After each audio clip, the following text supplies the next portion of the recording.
Assalamualaikum. Waalaikumsalam. Silakan duduk. Iya Bu. Ini Farah ya yang kemarin hubungin ibu itu lewat WhatsApp? Iya Bu, betul. Saya Farah. Oh iya gitu. Sebelumnya perkenalkan ya, nama ibu Jihan. Biasanya anak-anak sih di sini manggilnya Ibu Jihan aja cukup. Ibu Jihan aja Bu. Iya, Jihan dulu ya. Ibu Gimana Jihan. Farah? Kabarnya hari ini baik? Alhamdulillah baik Bu. Ibu sendiri gimana kabarnya? Alhamdulillah ibu baik juga. Oh iya. Farah datang ke sini naik apa? Naik motor atau mungkin naik sepeda? Aku tadi dianterin sih Bu sama ayahku gitu, soalnya takut juga kan daerah Jakarta Iya. gitu. Saya nggak punya SIM, jadi aku tadi dianterin sama ayahku. Tapi bisa naik motor, Farah? Iya bisa Bu, tapi karena aku nggak punya SIM, jadi nggak dibolehin untuk bawa motor jauh gitu. Iya, ibu kira nggak bisa naik motor.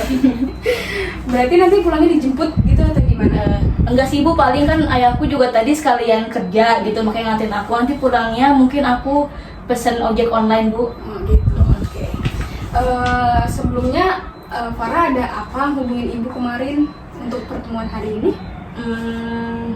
Begini sih Bu, sebenarnya saya ada sedikit masalah gitu yang mengganggu pikiran saya gitu Bu, sampai saya tuh selalu mikirin, kalau bahasa zaman sekarang tuh overthinking gitu Bu. Selalu kayak masalah ini tuh bikin aku tuh nggak mood belajar atau ya kayak gitu. Sebelumnya Farah udah pernah melakukan konseling atau ini baru pertama kalinya? Belum Bu, baru sekarang ini. Oh, baik ya. Karena Farah baru pertama kali konselingnya, jadi ibu akan jelasin sedikit proses konseling itu kayak gimana ya. Jadi konseling di sini kan tujuannya untuk membantu klien ya. Jadi Farah ini sebagai klien ibu dan ibu sebagai konselor di sini. Jadi nanti dalam proses konseling juga ada beberapa hal yang bakal kita lakuin. Udah gitu nanti buat solusi permasalahannya itu bukan ibu yang nentuin, tapi Farah sendiri yang nentuin arah solusinya kemana, Farah maunya kayak gimana. Di dalam konseling ini juga kita nerapin 3 asas yang dipakai. Yang pertama ada asas kerahasiaan, asas keterbukaan, sama asas kesukarelaan. Mulai dari asas kerahasiaan dulu ya. Asas kerahasiaan ini tuh asas yang pokoknya kita harus menjaga. Jadi cerita yang diceritain sama Farah ke ibu itu ibu jaga, jadi hanya kita berdua nih yang tahu gitu. Jadi Farah nggak perlu takut kayak apa nanti bakal bocor nggak ya ceritanya. Ibu nggak bakal bilang ke siapapun, sekalipun ke teman deket ibu gitu masih lingkup sini. Terus kalau asas kesukarelaan, jadi Farah sukarela tanpa ada paksaan dari siapapun. Farah cerita apa yang Farah rasain gitu. Jadi ibu juga nggak bakal yang kepo nanya banget gitu, maksa Farah buat jawab. Kalaupun Farah nggak mau jawab juga nggak apa-apa gitu. Jadi semua sukarela aja dari Farah. Terus yang terakhir ada asas keterbukaan. Jadi di sini Farah bisa terbuka sama ibu apa yang kamu mau ceritain, dari apa yang buat Farah kepikiran terus gitu. Jadi semua bisa dibuka di sini biar semua tuntas gitu ya. Dari sini gimana? Farah udah tergambar belum apa yang ibu jelasin tadi? Iya, sedikit paham sih Bu, tapi yang saya takut gitu, masih ragu.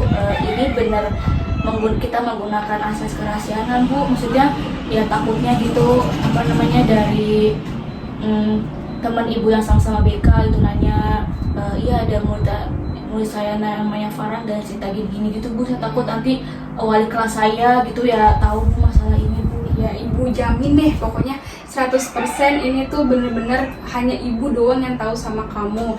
Jadi kita ya udah sama-sama jaga rahasia aja gitu, karena kan emang yang ibu bilang di awal tadi, karena ini menerapkan banget gitu, itu sama aja kayak kode etik dalam BK juga kan.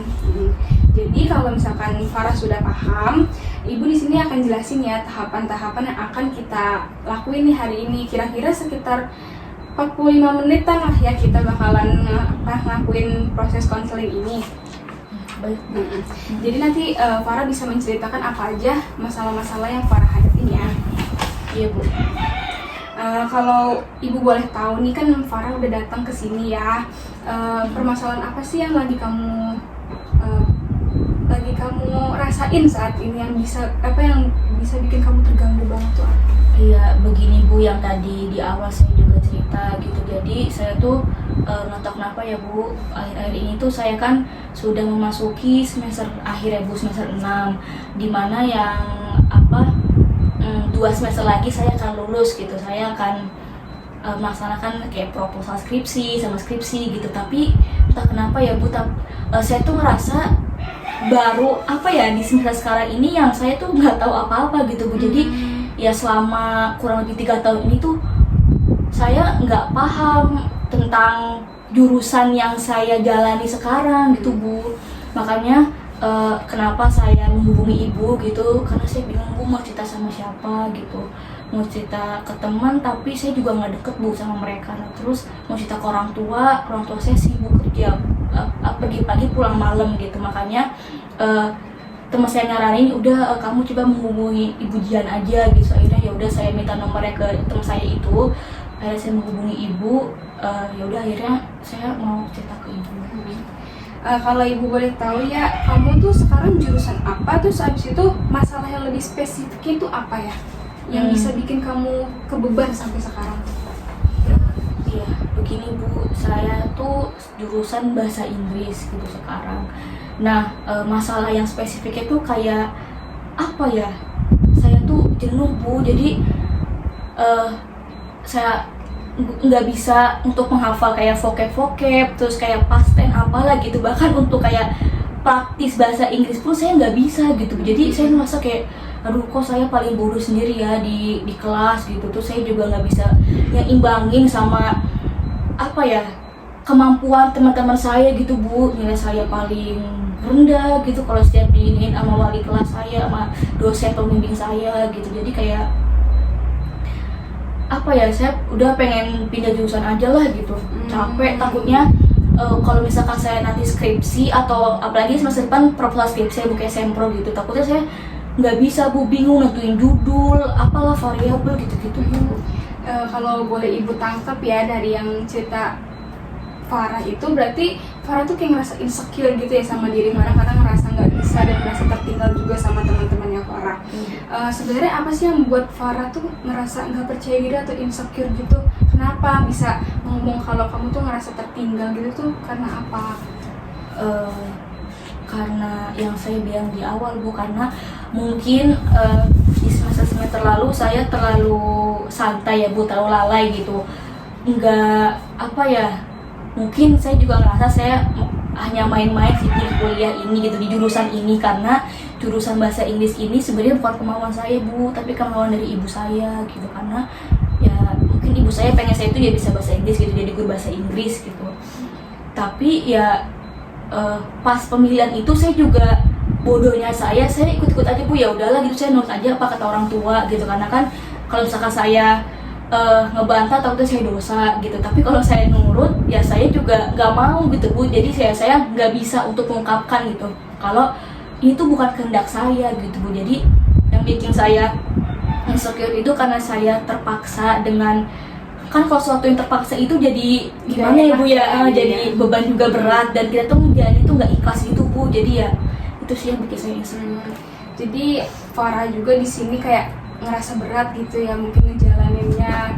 Terus habis itu apa, Farah pernah nggak kepikiran kayak oh gue tuh beneran salah jurusan nih, serius udah di semester gini atau gimana? Iya pernah sih Bu. Di suatu hari gitu saya pernah kayak pas ngerjain tugas tuh, saya tuh kayak aduh ini gimana ya gitu. Dan saya nanya sama temen saya pun yang menurut saya tuh pinter, mereka tuh pelit Bu, kayak ya emangnya lu nggak melatih dosen ini gitu-gitu. Terus ya atau kalau lu nggak ngerti lu nanya Far pas dosen ini ngejelasin apa gitu kan. Jadi saya tuh sebenarnya kalau mau nanya pun saya bingung apa yang ditanya, gimana sih Bu? Kayak saya bingung nih, tapi saya juga bingung apa yang mau ditanyain gitu Bu. Yang bikin saya tuh udah pusing banget deh di biasanya kayak gitu kendala sih ya buat kayak kita nggak ngerti apa yang diinginkan. Tapi emang sebenarnya tuh Farah maunya jurusannya apa? Yang Farah inginin banget tuh, yang dicita-citakan dari dulu itu tuh apa? Sebenarnya tuh, tapi ini orang tua saya juga nggak tahu ya Bu. Jadi itu sebenarnya dibilang bakat sih nggak tahu ya Bu, tapi saya tuh lebih suka musik, suka nyanyi gitu Bu. Jadi emang hobi saya juga nyanyi, walaupun suara saya juga nggak bagus-bagus amat gitu Bu, tapi ya saya bisa nyanyi gitu. Suka kata teman-teman saya juga, iya Fa, suara lu bagus gitu, lu kenapa nggak ngambil kelas musik aja gitu, jurusan musik, jadi lu bisa jadi guru seni budaya, atau nanti lu bisa buka private musik gitu-gitu ya Bu. Terus, saya juga alhamdulillah saya bisa kayak bisa main gitar, bisa main piano gitu Bu. Jadi ya saya pengen di kelas musik sih Bu. Gitu. Tapi kan tadi Farah bilang sebelumnya kalau jurusan yang Farah sekarang jalan itu bahasa Inggris yang banyak banget teorinya gitu kan. Tapi jurusan yang Farah ingin juga pasti ada dong teori-teorinya gitu. Emang menurut Farah kalau masuk jurusan musik itu gak banyak teorinya atau gimana? Menurut pandangan Farah? Kalau menurut saya juga kurang tahu ya Bu, karena kan saya juga nggak ada di maksudnya nggak belajar di musik gitu kan, jadi saya kurang tahu. Tapi yang saya lihat gitu dari teman-teman saya itu kayaknya sih mereka tuh enjoy aja gitu Bu, enjoy, asik, enak, karena teman saya itu berdasarkan hobi dia gitu, berdasarkan peminatan dia, kemampuan dia gitu. Jadi ya saya melihat teman saya itu kayak nyaman aja gitu. Dan sekarang teman saya juga kayak udah mulai mencoba buka les private kayak gitar gitu-gitu Bu, udah mulai kayak sampingan gitu. Iya, berarti kan kamu ngerasa salah jurusan nih. Kamu tahu sebenarnya apa yang kamu mau. Terus apa kamu sebelumnya pernah diskusiin ini ke orang tua kamu, kalau aku tuh sebenarnya nggak mau loh bahasa Inggris, aku tuh maunya ini gitu. Apa kamu sebelumnya pernah ngomong kayak gitu atau gimana? Sejauh ini belum sih Bu, karena kan saya juga tahu orang tua saya sibuk kerja gitu, pergi pagi pulang malam. Kalau misalkan saya pagi saya bangun, orang tua saya udah nggak ada gitu, terus saya tidur pun orang tua saya belum pulang gitu. Jadi ya saya belum sempat ngobrol dengan mereka Bu, dengan ayah bunda saya gitu. Terus terlebih lagi jujur saya tuh nggak terlalu deket sih Bu sama mereka, jadi mungkin ngomong pun kayak apa yang penting aja Bu, kayak misalkan nanya uang jajan udah habis atau belum gitu, terus gitu aja sih Bu. Maksudnya nggak, bahkan saya ngerasa saya lebih deket sama ibu gitu, walaupun kita baru sekali ketemu Bu, dibanding saya dengan orang tua saya. Berarti kamu belum ya cerita ke orang tua kamu Bu? Oh, kalau kayak gitu, Ibu boleh tahu nggak sih kesibukan kamu sekarang tuh apa selain jadi mahasiswa semester 6 ya jurusan bahasa Inggris, kamu tuh ngapain aja?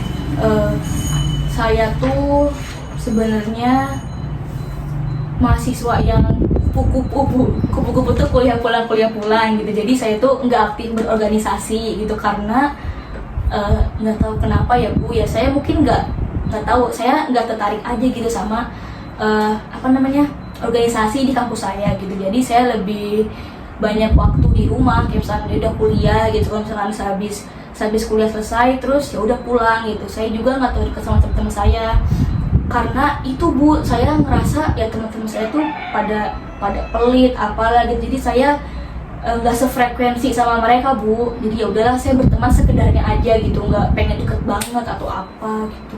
Gitu, berarti kamu tuh ini ya kuliah pulang berarti cuma kerjain tugas aja gitu di rumah. Terus kalau kayak gitu tuh kamu merasa beban gak sih? Gimana perasaan kamu kalau menjalani hari-hari kayak gitu aja cuma ngerjain tugas, itu gimana perasaannya? Ya jenuh ya Bu ya, jenuh banget. Nah terus terlebih lagi ya saya juga dibilang nggak punya teman, ya nggak punya teman sih Bu, tapi maksudnya kalau di teman kuliah gitu saya nggak punya teman. Tapi kalau misalkan di teman rumah gitu, kayak teman SMA dulu ya saya punya. Jadi kalau misalkan di saat saya lagi jenuh gitu, kayak saya pengen refreshing, pengen nonton gitu, pengen out bareng, ya saya ngajak teman-teman saya yang dulu gitu, bukan sama teman-teman kampus saya, karena saya membatasi sama mereka. Berarti kamu emang lebih prefer ke teman-teman SMA kamu ya dibanding teman kampus. Terus kalau misalkan lagi jenuh banget nih kayak tadi, selain hangout juga kamu ini nggak sih ngelakuin apa gitu yang masih lingkungan kuliah gitu? Saya pernah waktu itu kayak ngerjain tugas. Jadi kan waktu itu dosen saya ngasih tugas kelompok gitu Bu. Nah terus ngejalannya itu waktu itu di rumah saya gitu. Nah pas saya kerja kelompok itu malah yang ada tuh kita malah nonton Bu, nonton film di laptop gitu, bukan malah ngerjain tugas ini. Apa namanya, sebenarnya saya juga udah ngajakin, ayo apa namanya kita nugas dulu baru kita nonton gitu. Teman saya ini nih yang apa namanya nggak tahu deh, saya sebel banget sama dia. Udah sih nanti aja ngerjain tugasnya gitu. Jadi ya akhirnya padahal itu rumah saya Bu ya, tapi dia yang kayak gitu. Jadi akhirnya ya udah malah nggak jelas Bu, nggak bener, malah ya udah malah nonton, malah main. Oh, lebih ke arahnya beda ya. Terus iya, gimana tuh tapi kalau misalnya kamu lagi hangout sama teman makan bareng itu kamu perasaannya gimana sih kalau kayak gitu? Jujur saya lebih seneng sih Bu. Maksudnya saya lebih seneng kalau main hangout sama teman SMA dibanding kayak bisa kerja kelompok sama teman kampus gitu. Karena mungkin dari sayanya sih Bu udah membatasi kalau gue sama teman kampus harus gini-gini gitu, tapi kalau sama teman SMA gini-gini gitu Bu. Jadi saya kalau hangout itu ya saya lebih seneng gitu, saya lebih ngajak ke teman-teman SMA saya. Oke, kalau kayak gitu Ibu paham dari cerita kamu, kan kamu juga kayak cerita kalau sebelumnya kamu belum ngomong ya ke orang tua kamu ya.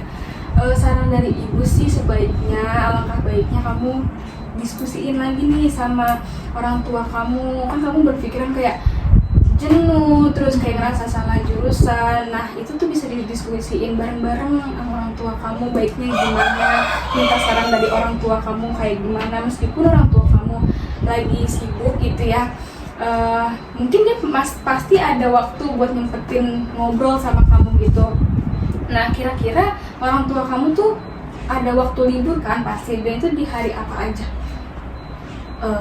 Setahu saya orang tua saya libur tuh di hari weekend Bu, Sabtu atau enggak Minggu. Gitu. Berarti ya udah, saran Ibu sih gitu ya, kamu berdiskusi di hari Sabtu atau Minggu yang bisa ketemu sama orang tua kamu obrolin baik-baik bagaimana kedepannya, daripada kamu terus-terusan nih ngerasa salah jurusan, kan itu kan gak enak di diri kamunya juga ya gitu. Iya deh Bu, nanti sehabis saya pulang ini saya coba untuk ngobrol gitu, saya coba untuk minta ke orang tua saya nanti dari Sabtu atau enggak Minggu untuk kami ngobrol tentang masalah ini. Oke kayak gitu, berarti Ibu tunggu ya perkembangannya buat kamu ngobrol, Ibu kasih waktu ngobrol sama orang tua kamu baiknya gimana. Baik Bu, terima kasih Bu. Gimana Farah, udah coba diskusi sama kedua orang tuanya atau gimana? Kan mereka katanya ada waktu libur ya, di hari Sabtu atau Minggu. Udah Bu, jadi kemarin saya sempat ngobrolin sama ayah ibu saya, dan beliau bilang ke saya kalau udah kamu gak usah pindah jurusan gitu, karena kan tanggung ya Bu, saya udah semester 6 dan semester depan tuh saya udah nyusun sempro atau seminar proposal gitu. Jadi ya udah setahun lagi, tinggal 2 semester lagi gitu. Terus ayah saya juga bilang, terus percuma dong bayaran yang kemarin ayah keluarin buat kamu gitu, tapi kamu malah mau mulai dari awal lagi gitu. Terus karena orang tua saya udah bilang kayak gitu ya, saya jadi nggak tega ya Bu gitu. Jadi ya udah saya memilih untuk nerusin lagi di jurusan bahasa Inggris ini. Gitu. Tapi sebenarnya nih ya, kalau Ibu buat tahu, jurusan bahasa Inggris ini atau sastra Inggris ini mempersulit keadaan kamu saat ini nggak sih sebenarnya? Sebenarnya bukan mempersulit sih Bu, tapi mungkin karena di diri sayanya yang lalai gitu, yang nggak serius untuk mengikuti kuliah ini, jadi ya saya jadi keteteran gitu Bu. Di semester akhir ini saya nggak tahu apa-apa gitu, nanti juga mau nyusun seminar proposal judulnya apa, saya juga belum ada bayangan gitu sih Bu. Tapi tadi Farah kan bilang ya kalau misalkan gak mempersulit jurusannya, cuma di sisi lain juga Farah ngomong kalau Farah gak mampu melakukan itu. Terus itu bagaimana, kamu berarti sama aja gak mampu dong menjalaninnya? Iya sih Bu, jadi mungkin pada intinya memang di diri saya ya Bu, saya juga emang nggak ada basic gitu, nggak ada basic di bahasa Inggris, udah hampir 3 tahun ini saya untuk kayak mengucapkan per kalimat pun saya masih susah gitu Bu ya. Jadi saya mau mengakui saya emang gak mampu Bu untuk di jurusan ini. Oke. Terus kan Farah juga udah diskusi ya sama orang tua Farah. Jadi untuk lanjutannya gimana nih? Farah masih ada kepikiran nggak buat pindah jurusan atau berbeda lagi gitu? Atau gimana? Sepertinya enggak sih Bu. Dan saya juga mikir kata ayah ibu saya gitu, selain kayak kemarin ngomongin biaya juga gitu, ayah saya juga motivasi, ngasih saya motivasi bilang kalau semua jurusan itu sama, nggak ada yang gampang dan semua itu sama-sama susah, kayak ada plus minusnya, ada susahnya juga gitu. Dan saya juga sempat nanya-nanya ke teman saya yang jurusan musik itu, dia pun kayak praktek itu nggak selalu praktek Bu gitu. Jadi kayak ngapalin rumus kunci kan susah ya Bu ya, rumus kunci gitar, kunci piano, apalah segala macam gitu. Terus ada teorinya juga, terus harus presentasi gimana gitu. Jadi ya mungkin selama ini saya salah perspektif gitu Bu tentang jurusan musik ini. Ternyata lebih susah dari bahasa Inggris Bu. Jadi kalau ibu boleh tahu juga nih ya, jadi keputusan Farah sendiri itu gimana? Farah akan tetap bertahan sama jurusan ini atau tetap mau pindah jurusan aja? Jadi ya mudah-mudahan ini keputusan terbaik saya Bu. Saya kayaknya tetap lanjut di jurusan bahasa Inggris ini sih Bu. Dan saya juga janji insya Allah pengen berubah gitu, pengen jadi lebih baik lagi, nggak kayak mas-masan kayak dulu lagi. Oke, kalau kayak gitu berarti kalau Farah pengen bertahan nih tetap, kira-kira ada nggak sih rencana yang Farah mau lakuin nantinya buat jurusan ini, buat bertahan itu apa yang mau kamu lakuin? Nggak tahu Bu, saya masih bingung, belum ada bayangan Bu. Belum ada bayangan ya, berarti apa? Tapi sebelumnya kamu juga belum pernah sama sekali atau udah pernah nyoba dikit-dikit buat jadwal gitu, entah itu kayak bikin jadwal belajar atau bikin catatan-catatan kecil gitu? Belum sih Bu, saya cuman kayak bikin jadwal itu cuman kayak jadwal mata pelajaran gitu, jadwal mata kuliah. Tapi kalau untuk kayak ngerangkum terus kayak mencatat ringkasan-ringkasan itu yang tadi Ibu jelasin itu, saya belum sih Bu, belum kayak yang Ibu bilang sedetail itu, saya belum mencobanya. Jadi kira-kira apa nih yang Farah pengen lakuin gitu biar semua tertata gitu, kira-kira apa? Mungkin dari saya coba untuk mencatat kayak rangkum gitu sih Bu, karena kan saya banyak mata kuliah yang gak saya catat gitu. Jadi kayak misalkan apalagi pas pandemi COVID kemarin ya Bu, pas kayak Zoom, Gmeet itu saya benar-benar gak merhatiin Bu. Jadi saya cuma kayak nge-zoom udah saya kemana gitu. Mungkin dari materi-materi yang dari Zoom itu saya coba catat dari awal lagi gitu, apa yang poin-poinnya penting gitu. Saya juga coba menghafal vocab lagi gitu, terus kayak kalimat-kalimat. Terus saya juga pengen mencicil Bu, kayak mata kuliah yang sering saya tinggalin gitu sih Bu. Oh gitu, berarti kamu bakalan ini ya, bikin catatan-catatan kecil gitu ya untuk lebih efektif lagi ya buat belajar kamu. Terus habis itu mungkin Ibu juga mau nyaranin sih, sebenarnya ini bukan saran dari Ibu sih, udah kamu sebutin juga dari awal. Lebih baik bikin jadwal-jadwal gitu supaya nggak keteter lagi nih deadline. Kalau bisa setiap tugas tuh dicatat, tugas ini apa ya hari ini gitu. Terus jangan lupa juga buat ngejar materi yang tertinggal, karena katanya kan sempat itu kan tidak peduli ya kamu sama tugas-tugas yang lalunya gitu. Iya Bu, tapi Bu sejujurnya saya masih rada gimana Bu, bingung Kenapa itu?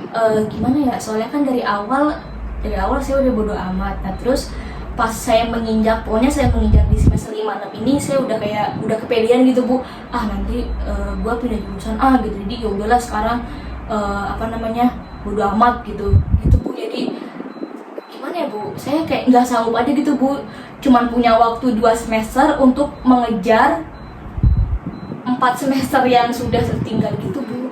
Ya itu, jadi mungkin saran ibu juga kamu tuh bisa cicil gitu loh. Jadi bikin jadwal belajar jangan langsung brek gitu diselesain dalam 1 malam, itu juga nggak baik ya kan buat kesehatan. Jadi bisa dicicil nih apa aja yang perlu dicicil yang lebih urgent dulu, terus di hari berikutnya juga sama seperti itu gitu sih.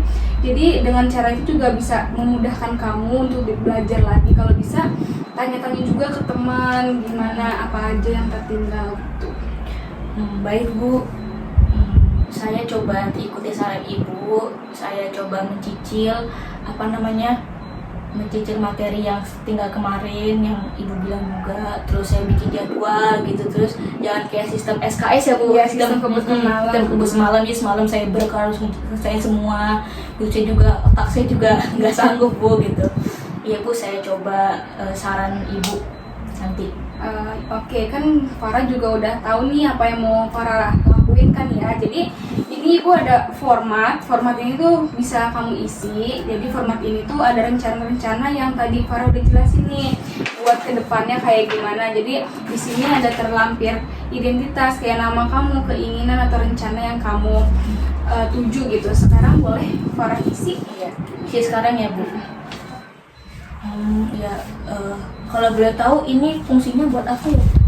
Sambil nulis sambil ibu jelasin ya. Jadi ini format ini tuh tujuannya buat kamu tuh bisa inget lagi nih apa rencana-rencana kamu kemudian gitu. Jadi nggak sekedar diucapin di mulut aja, tapi kamu buktiin, kamu lakuin, kamu jalanin. Terus habis itu ketika kamu udah selesai sama rencana kamu, itu bisa tuh dicentang gitu kayak di checklist, kamu udah melakukan ini gitu. Jadi ini juga mempermudah kamu banget biar kamu gak lupa dan kamu gak lalai sama apa yang kamu ucapkan gitu. Jadi ini nanti saya bawa pulang ya Bu? Iya, boleh dibawa pulang. Nanti ibu juga megang satu buat arsip ibu aja sih. Udah Bu. Nanti ibu kasih satu ke kamu ya. Iya Bu. Ibu juga berharap banget apa yang kamu tulis di sini itu kan benar-benar kamu laksanain gitu. Kamu punya tekad apa yang kamu tulis kamu jalani, terus habis itu bisa capai tujuan kamu gitu sih. Sebelumnya saya mau ucapin makasih banyak ya Bu. Ibu udah sedikit meringankan beban saya gitu. Jadi saya juga sedikit terbantu dengan saran solusi dari ibu. Jadi sebenarnya ya walaupun ibu enggak sepenuhnya ngasih saya solusi gitu, tapi sebenarnya yang saya butuhin itu pendengar sih Bu. Walaupun ibu ngasih solusi gitu, tuh sebenarnya nggak apa-apa banget Bu bahasa saya cuma pengen curhat, cerita gitu. Saya butuh teman pendengar seperti ibu. Ya sama-sama Farah. Kalau gitu kan kamu udah yakin dengan apa yang kamu lakukan, kira-kira ada permasalahan lagi nggak nih yang mau kamu sampaikan ke ibu sebelum konseling kita berakhir? Kayaknya cukup sih Bu untuk hari ini gitu, karena cuman permasalahan itu saja gitu, permasalahan perkuliahan saja yang bikin saya tuh akhir-akhir ini kepikiran. Kayak itu di situ juga. Kalau cukup ya, ibu coba ringkas lagi nih dari awal pertemuan kita yang pertama sampai dengan yang kedua ini. Jadi pada intinya Farah itu bingung ya harus gimana, ada beban pikiran yang Farah ingin sampaikan. Terus akhirnya Farah memilih untuk cerita sama ibu. Ternyata Farah itu mengalami merasa salah jurusan dengan jurusan sastra Inggris ya. Terus habis itu juga Farah ngerasa kalau sastra Inggris itu bukan passionnya Farah banget gitu. Jadi kebanyakan teori, terus udah gitu juga Farah ngerjain tugas mepet-mepet ya gitu. Jadi semua nggak masuk. Sedangkan teman-teman Farah pun juga kurang support sama Farah, malah hangout bareng, makan bareng tanpa menyelesaikan suatu tugas. Dan di sisi lain sebenarnya Farah nggak mau kan sama jurusan itu karena itu pilihan orang tua. Terus juga sebenarnya Farah pengennya sekolah musik, tapi itu semua kan sudah didiskusikan dan Farah juga sama-sama setuju kalau nggak perlu ada pindah-pindah jurusan lagi ya kayak gitu. Terus untuk kedepannya Farah udah punya tujuan sama niat yang baik banget nih buat berubah. Terus habis itu juga Farah udah ngisi format yang tadi kasih ke ibu. Semoga tujuan sama keinginan yang Farah pengen itu cepat tercapai ya gitu. Gimana? Iya Bu, seperti itu. Setelah konseling ini berakhir, apa Farah pengen ada yang disampaikan lagi sama ibu? Terus bagaimana perasaan Farah sekarang? Perasaan saya yang tadi saya sudah bilang Bu, perasaan saya senang dan sedikit lega gitu. Jadi sedikit membantu gitu setelah saya cerita ke ibu, konseling ke ibu, karena yang saya butuhkan itu sebenarnya bukan solusi Bu, tapi hanya teman pendengar gitu. Karena saya pun kebetulan saya anak satu-satunya gitu, saya nggak punya adik, nggak punya kakak, jadi di rumah tuh saya bingung gitu mau cerita sama siapa gitu, sedangkan orang tua juga sibuk kerja gitu sih Bu. Ya kalau gitu alhamdulillah ya, semoga apa yang dilakuin hari ini bisa ada tujuannya gitu, dan Farah juga sudah menemukan jalan keluar bagi permasalahan Farah. Amin, makasih Bu. Ya sama-sama Farah. Apakah konseling kita bisa diakhirin sekarang?